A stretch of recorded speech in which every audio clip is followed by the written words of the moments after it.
Okay, this is it. This passage is at the center point of the apocalypse of Jesus Christ. It is literally, it's in Act 3 of a 5-act play, it's in chapter 11 of a 22-chapter book, but it's also the center point thematically. Revelation 11:19 to 12:17 is the answer to the question that is generated by all the claims of the gospel. The gospel declares that Jesus Christ is victorious and has defeated the forces arrayed against us, sin and death, and Satan himself. This passage explains that, and it does it in a very imaginative way. And visually, I don't know how John could stand it. I remember seeing Star Wars for the first time. It blew me away. Back in 1977, we had never seen anything like it before. I went back to the theater multiple times to reaffirm that I had experienced what I thought I had experienced. But at least I had been to a movie before. John had never experienced anything like what Jesus shows him. Incredible visuals in full color, probably with surround sound and in 3D. It must have been overwhelming for him. He had no frame of reference for such a thing. And if his mind wasn't blown before this scene would have blown it. Some people, when they read this passage, are really interested in what these images mean. I'd love to show you a simple chart with each image and its corresponding meaning, but the images in this section mean a lot more than what they mean in that simple sense, if you know what I mean. Let me explain. Every English teacher has had this. After a deep dive into the layers of meaning in a poem, a student pipes up with, "Why didn't he just say that?" This child has come to believe that people write things only to convey information, and that poetry is just a convoluted way of doing this. This perspective stems from the common misconception that understanding is something that only happens in our intellect, in our minds. But here's the thing. Our minds are fine with facts, reason, and logic, and these things can lead us to some kinds of understanding. But some kinds of understanding can't be grasped with the mind alone. We need other tools to get at it. Some truths need to be experienced in order to understand them. And it is this kind of experience that poetic language and stories give to us, if we know how to read them. They immerse us in an experience in order to understand. Art in general speaks to the whole person. It's not just about decoding a message. It's about experiencing a truth. The imagination is the bridge between mere knowledge and true understanding. I don't usually get into all this with my disgruntled student. I just say, don't just read the poem. You've got to let the poem read you. Once he figures out what that means, he'll understand. So I could just say that the dragon symbolizes Satan, but then we'd walk away with a fact, but not with an understanding. So let's dig into what this passage means. This is the first scene in what we are calling Act 3 of the drama that Jesus presents to John on the island of Patmos. This scene flows. It's dynamic. Characters in, characters out. Nothing stands still. Backdrops fade and blur into other scenes. John tells us that he sees the temple in heaven, and then it blurs into the Ark of the Covenant, and then a woman appears, and that seems fine, but then this big red dragon shows up. The context of all these images is a war. A big war. It's the war for the cosmos, the war for everything.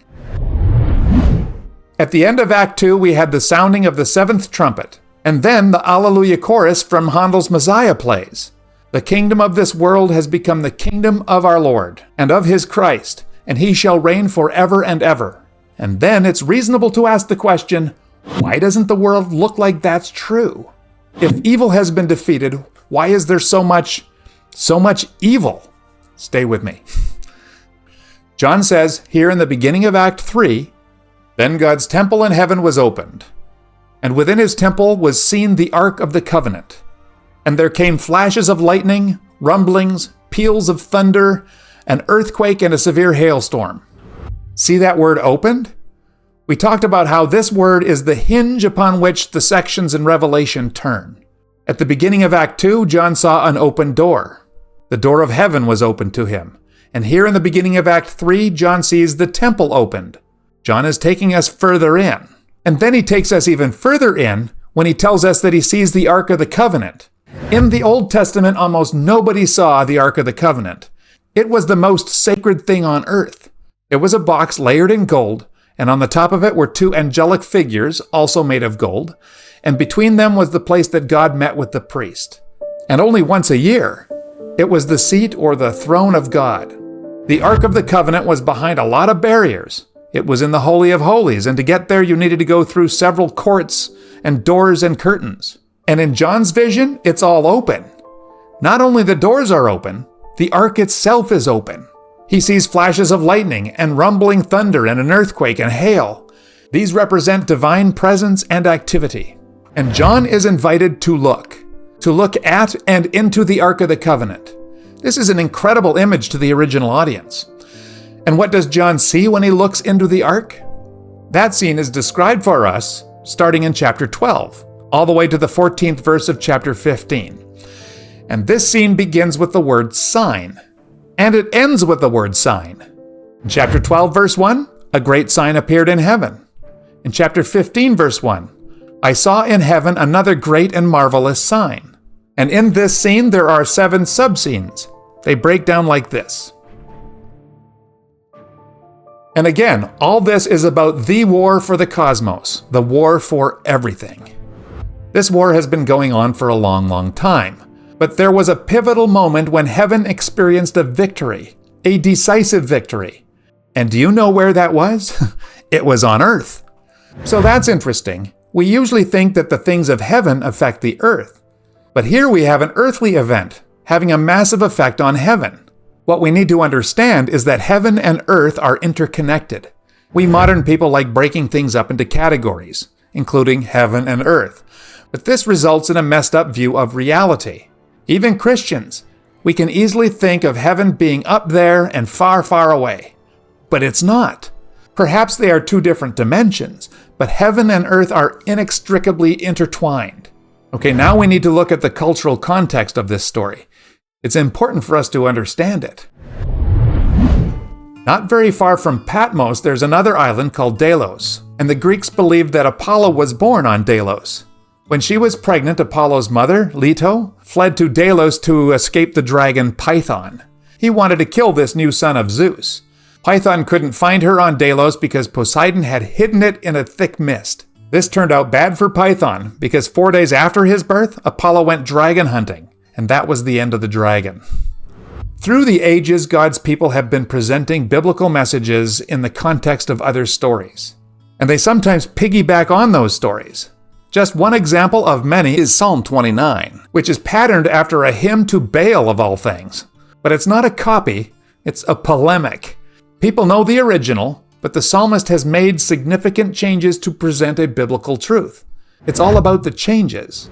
Like the Greek story, there are 3 main characters in this scene from Revelation: the woman, the child, and the dragon. A great sign appeared in heaven, a woman clothed with the sun, with the moon under her feet, and a crown of 12 stars on her head. She was pregnant and cried out in pain as she was about to give birth. That word sign, the woman is a sign? She signifies something beyond herself? She's representative of a greater reality? So what is she a sign of? She was clothed in the sun and standing on the moon, and that crown with 12 stars? That number 12 gives us a clue of who or what this woman is. The number 12 is the number of God's people. 12 sons of Jacob makes 12 tribes of Israel, and then the church starts off with 12 apostles. So this woman represents God's people. She's Mary. She's a descendant of Abraham, and so she's the mother of Jesus. But she also represents the church as well. She signifies the people of God throughout history, right up to our present and beyond. And then another sign appears. Then another sign appeared in heaven. An enormous red dragon with 7 heads, and 10 horns, and 7 crowns on its heads. Its tail swept 1/3 of the stars out of the sky and flung them to the earth. The dragon stood in front of the woman who was about to give birth, so that it might devour her child the moment he was born. Again, the dragon isn't a dragon. The dragon is a sign. It points to something beyond itself. John is riffing off the Greek and Roman idea of a dragon, but he's adorning it with all these Old Testament references. When John's original audience heard this, the Jews anyway, they would think about the oppressive empires. That's one thing. The other thing that they would think about is Behemoth and Leviathan. These creatures represent chaos, which pushes against the order of creation. The dragon is red. This represents blood and violence. And it has 7 heads. 7, the number of completeness, and the heads are a symbol of authority, so this creature has complete authority. But remember, this is only by the will of God. And he has 10 horns. Horns are symbols of power, so he is also completely powerful. And he wears 7 crowns. But perhaps diadems is a better word. Some older translations use this word, and it gets at something other than authority, like the word crown does. It already has complete authority because it has those 10 heads. So diadems are not exactly crowns, they're jeweled headpieces. That's what crowns are too, but anybody can wear a diadem, not just monarchs. Well, anybody that's filthy rich. So I think these headpieces are symbolic of the dragon's complete wealth. So who or what is this dragon? John tells us in verse 9 that it's Satan, the serpent from way back in the Garden of Eden. And it was way back there in Genesis where this whole confrontation was set up. Remember Genesis 3 verse 15, where God says to the snake, "And I will put enmity between you and the woman, and between your offspring and hers. He will crush your head, and you will strike his heel." 2 of the 3 players in this verse are present in this vision of John's. And then the third enters. She gave birth to a son, a male child who will rule the nations with an iron scepter. Notice that the son here is not a sign. The woman is a sign, the dragon is a sign. The child does not point to any reality beyond himself. There is no literal woman clothed in the sun, and we will never find a real dragon with 7 heads and horns and crowns. But we are going to find a male child, a son. And who is this child? He is Jesus, the Messiah. And we know this because that phrase about ruling the nations with an iron scepter, that line comes from Psalm 2, a psalm that the rabbis call a messianic psalm. In it, the Lord's anointed, the Messiah, will use a rod of iron to rule the nations. A rod is what shepherds use. Remember Psalm 23, "Thy rod and thy staff, they comfort me"?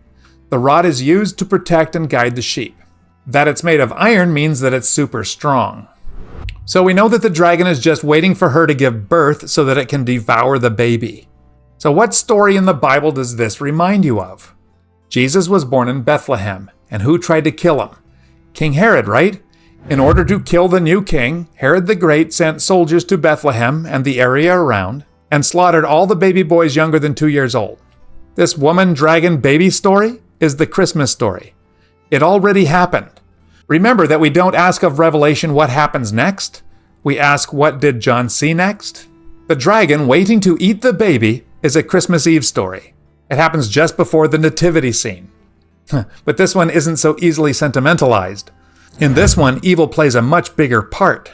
So why so much evil in this nativity? Because evil knows what this birth will mean for evil. And it's bad news. The baby is born, and before the dragon can even move, the child was snatched up to God and to his throne. The woman fled into the wilderness to a place prepared for her by God, where she might be taken care of for 1,260 days. The child was born and went to heaven. It goes from the incarnation directly to Christ's ascension. That skips a lot. Jesus' baptism, miracles, teachings, fighting with the Pharisees, his death and resurrection. So why does John make such a giant leap? Well, the purpose of the incarnation was the ascension. Jesus was born to take the throne. Jesus says it himself in response to a question from Pontius Pilate. "You are a king then?" said Pilate. Jesus answered, "You say that I am a king. In fact, the reason I was born and came into this world is to testify to the truth." Jesus was born into the world to be the king of the world. And the dragon was there to thwart it, and it failed. Then war broke out in heaven. Michael and his angels fought against the dragon, and the dragon and his angels fought back. But he was not strong enough, and they lost their place in heaven. The great dragon was hurled down, that ancient serpent called the devil, or Satan, who leads the whole world astray.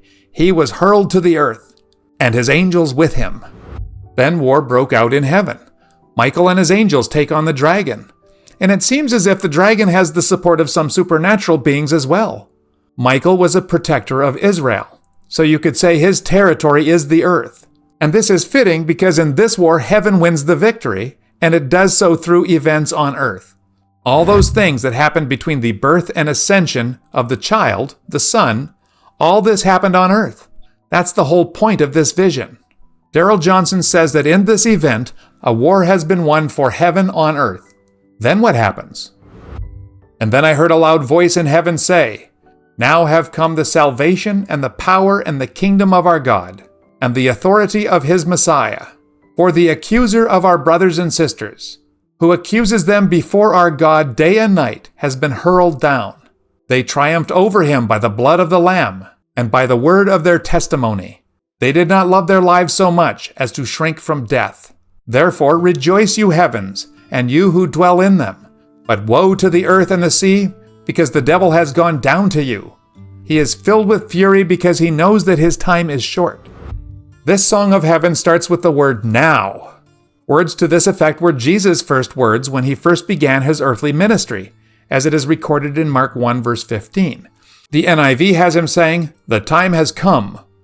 And his first sermon, recorded in Luke 4 verse 21, starts with the words, "Today this scripture is fulfilled in your hearing." Now, at this time, today, victory has been won. The war isn't over, but the victory is won. As the song says of the dragon, he is filled with fury because he knows that his time is short. He knows that Jesus is coming soon. He knows the gospel perhaps better than we do. Do we live like we know that the days are numbered? They are. Satan knows that he only has a little time to do what he wants to do, so he attacks his task with a passion. This is why things look so bad. That's why evil abounds. The devil is on a rampage. All the suffering of the church is not a sign of Satan's victory. It's a sign of his defeat. When the dragon saw that he had been hurled to the earth, he pursued the woman who had given birth to the male child. The woman was given the 2 wings of a great eagle, so that she might fly to the place prepared for her in the wilderness, where she would be taken care of for a time, times, and half a time, out of the serpent's reach. Then from his mouth the serpent spewed water like a river to overtake the woman and sweep her away with the torrent.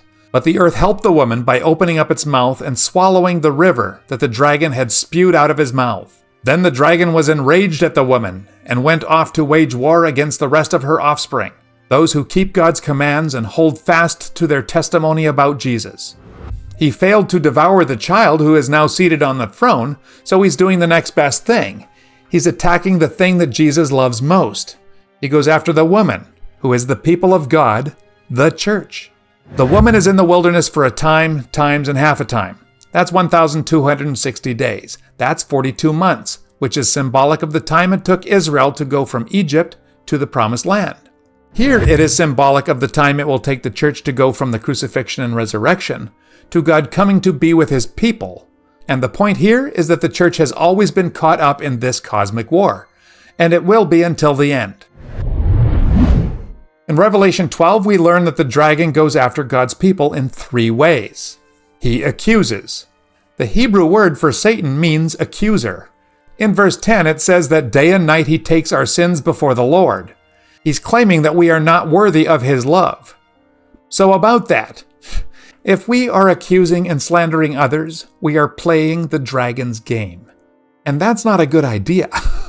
Remember whose side you are on. He deceives. In verse 9, it talks about how he leads the whole world astray. Elsewhere, Jesus calls him the father of lies. One of the reasons why the world is in such a mess is because people are believing Satan's lies and half-truths. And here again, remember whose side you are on. It's the devil's game to spread lies and false information.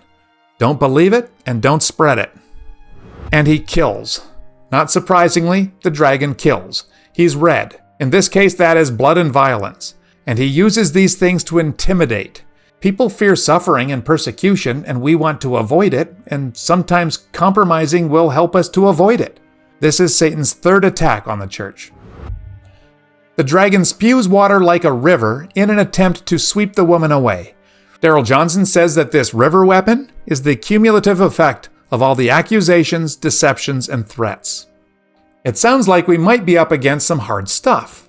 How do we stand against it? Did you notice that we have some significant help in this battle? The earth itself? The earth will swallow the deluge. Creation is on Jesus' side. We are on Jesus' side, so the earth is on our side too. Creation has had enough of the accusation and deceits and threats of violence. But it's not just the creation that's on our side. The Lord himself is on our side too. In all the letters to the 7 churches, Jesus made promises to the victors. Darrell Johnson explains the 3 ways that here in Revelation 12, Jesus finally tells us how we are going to be victors, or overcomers, or conquerors. They triumph over him by the blood of the Lamb and by the word of their testimony. They did not love their lives so much as to shrink from death. First, against the flood of accusation, we overcome by the blood of the Lamb. Satan is right, you know. We are not worthy. But he's also wrong, in a way that really matters. We are worthy, not because we are without sin, but because Jesus' blood has covered that sin. When we come to truly understand this, our response is not guilt or shame, but gratitude. Second, against the flood of deception, we overcome by seeking with our whole being to know the truth, to speak the truth, and to be the truth. The only way to deal with deceit is to counter it with the truth. And this is especially the case in our lives today, with those echo chambers that we're all in. We can easily become blind to the truth about issues, about others, and about ourselves, and even about Jesus. So seek the truth outside of the echo chamber. Third, against the flood of threats, we overcome by declaring the gospel to others and to ourselves. Death has been declawed and defanged. Death is not a period, it's just a comma. It's not the last thing. It's the second to the last thing, before the glorious last thing. And now you know what those images mean.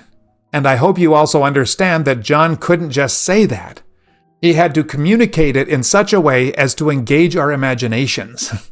Thank you, and we will see you next time for a discussion of just half of chapter 13. I'll see you there.